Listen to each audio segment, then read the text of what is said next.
मेरे पागलों, तुम अपने जीवन में एक बात याद रखना, भगवान सामग्री के अर्पण से नहीं, भगवान तो भाव के समर्पण से प्राप्त होते हैं।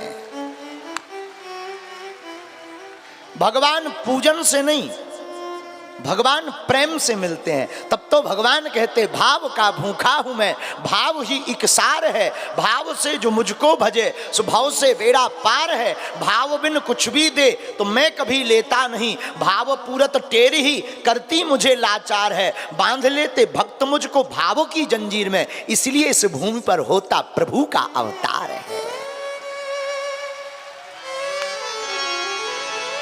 भगवान पूजन सामग्री के अर्पण से नहीं। हम लोग करते क्या, भगवान को केला चढ़ा दे, ले खाओ हनुमान जी। अच्छा नारियल, हम तो कई बार देखते हैं हनुमान जी को नारियल चढ़ाओ, नारियल में गरी तो लगाई है, खवाओ खोपड़ी हनुमान जी लो धर जा, हद हो गई है। अब पूछो क्या हुआ है, हम प्रसाद चढ़ाया है, प्रसाद चढ़ा, हमने कहा बहुत अच्छा है, चढ़ाना चाहिए, प्रसाद तो चढ़ाना ही चाहिए। लेकिन अगर गौर से आप कभी आत्म मंथन करो कि तुमने प्रसाद चढ़ाओ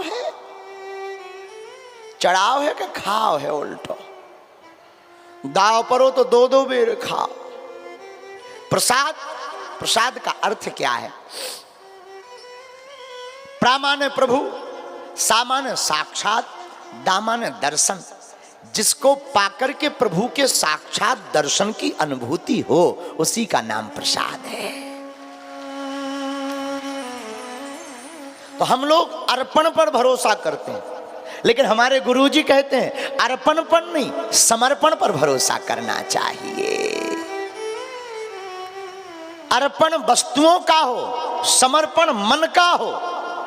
अर्पण वस्तुओं की पवित्रता के लिए हो, समर्पण भाव की शुद्धता के लिए हो, फिर परमात्मा से मिलने से कोई नहीं रोक सकता है। लेकिन घाटा की बात क्या है, हम 7 दिन तक जिस सूत्र पर कथा यहां कर रहे हैं, अहम भक्त पराधीनो। भगवान से पूछा आप किसके अधीन हैं? तो गोस्वामी जी तो कहते हैं सबही नचावत राम गोसाई, बंधो कीट मरकट की नाई। सबको राम जी नचाते हैं, लेकिन वही गोस्वामी जी उत्तर भी देते हैं क्या? सुमर पवन सुत पावन नामू, अपने बस करी राखे रामू। हनुमान जी जैसे कोई भक्त हो जाते हैं तो वो हनुमान जी को भी अपने भाव में, हृदय में बसा लेते हैं। इसलिए इस कथा का सूत्र अपन ने लिया है क्या? भगत के बस में है भगवान, भगत के बस में है भगवान। अरे भक्त बिना ये कुछ भी नहीं है, बोलो भक्त बिना ये कुछ भी नहीं है।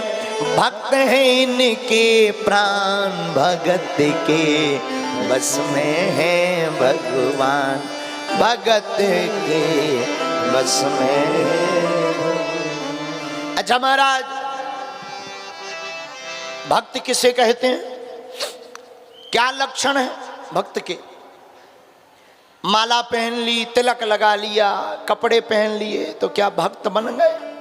नहीं नहीं, ये तो बाहिक आवरण की साज सज्जा है। हमारे एक बड़े ही सिद्ध संत महात्मा हमसे कहते थे, पंडित जी माला चाहे टेढ़ी हो चाहे जैसी हो, तिलक चाहे टेढ़ा हो चाहे सीधा हो, पर मन का तिलक हमेशा परमात्मा की तरफ होना चाहिए।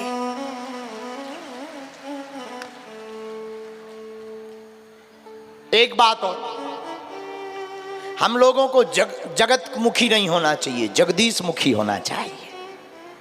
है?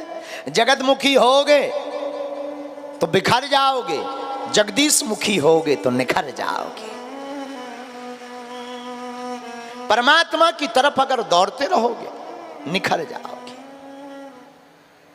तो भगवान भक्त के अधीन है, ऐसा शास्त्र कहते हैं, वेद भी कहते हैं, भगवान भी कहते हैं। अच्छा भगवान भी कहते, भगवान से किसी ने पूछा आपको कौन सा भक्त प्रिय?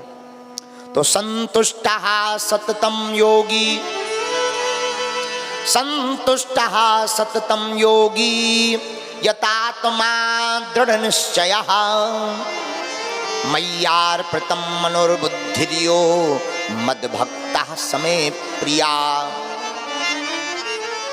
कौन सा भक्त प्रिय? जो संयत आत्मा, दृढ़ निश्चयी, जो निर्णय लेने में एकदम कठोर है, जिसने दृढ़ संकल्प कर लिया, जो गुरु के वचनों को ही सब कुछ मानता, मन और बुद्धि से जो संतुष्ट है। संतुष्ट का मतलब जिसने इस सूत्र को पकड़ लिया, जो प्राप्त है यही पर्याप्त है, जिसने ऐसा मान लिया। क्या? जो प्राप्त है, हमें जो मिला वही पर्याप्त है। इसका भाव, जिस व्यक्ति का इस भाव पर पूर्ण हो जाता है, भगवान कहते हैं मद्भक्ता समय प्रिय, वह भक्त हमको अपने आप से भी ज्यादा प्रिय है। आहा, क्या कहना भगवान के स्वभाव का। न जाने कौन से गुण पर दया निधि रीझ जाते। नाता निभाना सरल नहीं है, नाता बनाना सरल है, निभाना बड़ा कठिन है। और रघुनाथ जी तो कहते हैं तोहे मोहे नाते अनेक, मानिए जो भाव है।